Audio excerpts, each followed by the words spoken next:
why or how, but Disney randomly sent me the first few episodes of their upcoming Disney Channel original animated series, The Ghost and Molly McGee. This was the first time anything Disney Channel based was even sent to me. I get Disney Plus stuff all the time, but not Disney Channel. Nevertheless, I said, I guess I'll make a video out of this.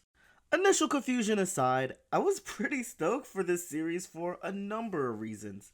It's a welcome new addition to the current heavy-hitting Disney television animation lineup. With The Owl House, Amphibia, Big City Greens, and Molly McGee, we now have a variety of Disney animated shows unlike anything they've provided since the early 2000s.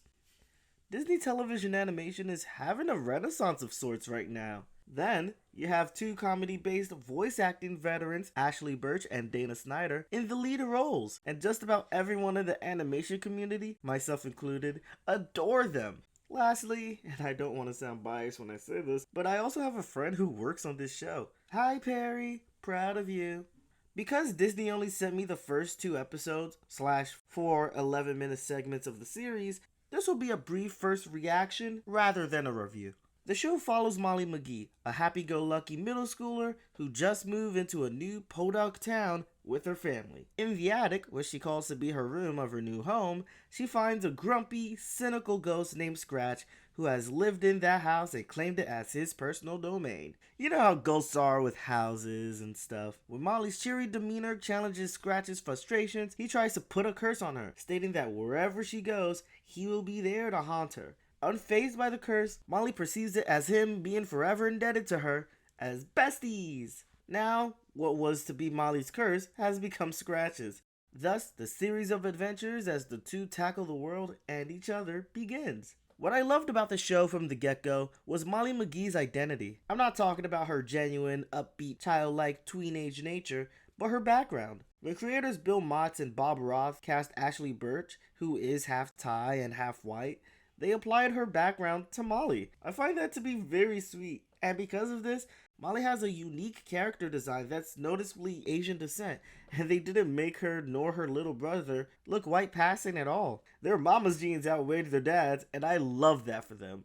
It's great to see the diverse representation filling up Disney's current slate of ongoing series. Luz from The Owl House is of Hispanic descent, and Anne from Amphibia is also Thai as well. Meanwhile, I'm just waiting for Penny Proud and her fam to return, and then Disney Animation will be full of nothing but non-white content. No, Big City Greens doesn't count, because they are yellow. I adore Molly's ordeal and how the first few episodes focus on her adjusting to a new town. Despite being super upbeat, it's established early on that she's lonely and has a hard time making friends because she's both too much for other people's taste and is really self-conscious about it. She has moved around with her family a lot, so making concrete friends has been pretty difficult. Many young audiences can identify with that, especially in the wake of the past year and a half, which just about wrecked everyone. It's been hard for kids to transition into a new grade or a new school to socialize and make friends. There's a ton of nuance to Molly, and there's a lot of room for her to grow over time alongside of the cynical, grumpy ghost Scratch. The series does a great job showcasing Molly navigating life in a new town as a tween and learning how to improve her social skills by either trying to make a good first impression in her new school or picking a new best friend. There were moments where I was clutching my chest because of how adorable and wholesome the show is. Ashley Birch and Dana Snyder have such a delightful comedic dynamic that carries the humor for the show. They elevate the comedy with their banter, and at times you can't tell which areas are scripted because their deliveries are so in tune with their characters. Molly and Scratch have distinct opposite personalities, which make for a good chunk of the comedy and the story where one must influence the other in order to survive whatever scenario they find themselves in while learning the definition of friendship. There's a fun supernatural vibe that is part of the basis of humor, so when something catches you off guard, you go, wait, is this a Disney show?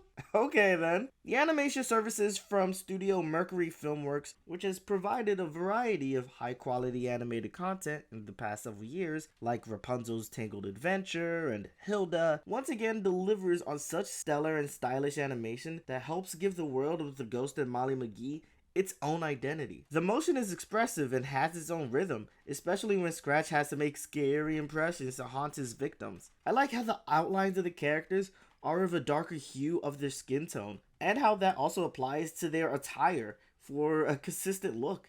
I adore how different art techniques are incorporated to help add quality to the look of the apparitional characters outside of Scratch. They use bright and bluish neon lighting in Scratch's spirit world, giving it a distinct aesthetic to set it apart from the human realm. This is such a colorful and stylish show that leaves you wanting more because you're just in awe over its look and movement. Unlike Amphibia and Owl House, The Ghost and Molly McGee is a self-contained comedy in the vein of Big City Greens. It's not a story-driven show, though it does have a gradual conflict build-up imposed on Scratch and Molly's relationship, primarily involving Scratch trying to undo the curse he put on himself. But unlike Big City Greens, each episode features a brief musical sequence to further the plot, so its format is more similar to Phineas and Ferb than anything else, and while the songs are cute and fun, they go by really quickly. Because the songs are so brief, they fail to make a long-lasting impression.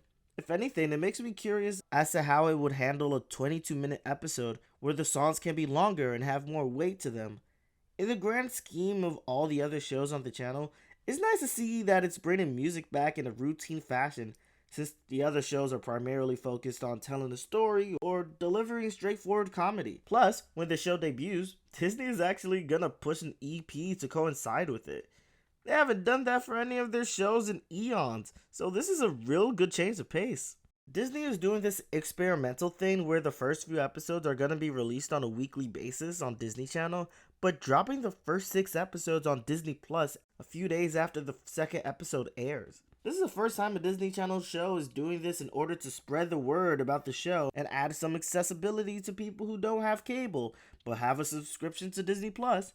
Why can't you do that with your big shows like The Owl House or Amphibia? Why couldn't you do that with DuckTales before you pulled the plug on it? Come on, Disney.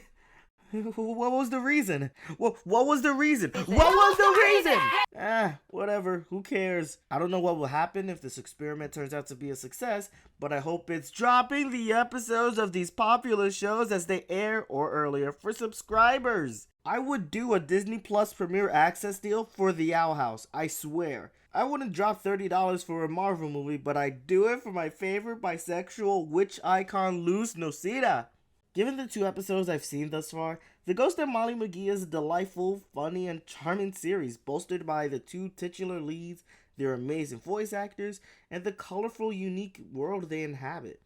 It's a fun show for kids around Molly's age, where they get a relatable glance at the difficulties of socializing in a new age. It's a perfect addition to the Disney Television Animation's diverse roster, and I can't wait to see more. The Ghost and Molly McGee! If you're watching this video post or prior to the show's release, tell me what you think. Do you agree or disagree with my takes? Leave a comment in the comment section below. And hey, before you leave, be sure to like the video and subscribe to our channel. Thanks for watching. I'm Rendy Jones, and I'll see y'all on the next one.